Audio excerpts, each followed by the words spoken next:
So now on the show, I want to take a look at one of the more interesting films to have hit cinemas this year. I want to take a look at the film Farewell, Mr. Haffmann, a French film that's on in cinemas right now. And this is a kind of remarkable film in that it is written in such a way by its director and screenwriter, Fed Cavier, that it really becomes a story of characterization.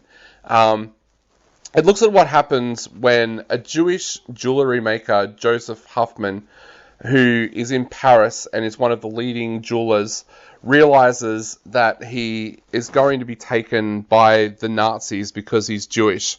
He decides to come up with this plan where he will give his business and his property to his right-hand man, a Frenchman named Francois Mercier, played by Gilles Lelouch, and his wife Blanche, played by Sarah Guerendi.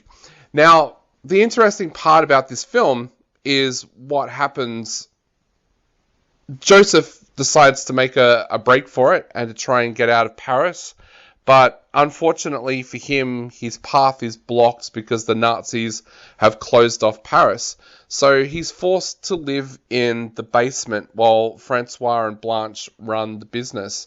Now, where this becomes such a great characterization is you're suddenly left with this character of Francois, who is talented, but he's not as talented as Haffmann as a jeweler.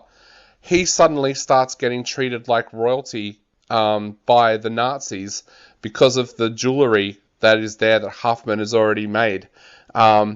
This becomes a film where you wonder what is going to happen. It comes down to this interesting characterization piece where it looks at whether or not Francois will stick to his word. Will he run the business and then hand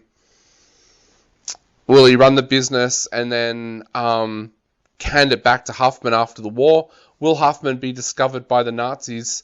You've also got a subplot that happens here where Blanche really, really wants a child, and Francois even throws the suggestion out that maybe Haffmann should get her pregnant because they're protecting him. There is such an amazing pieces of work going on in this film all the way through. The scenes are just absolutely spectacular when different characters are crossing paths. There's some brilliant moments where the Nazis are upstairs and Joseph is downstairs and you're wondering if he's going to get caught.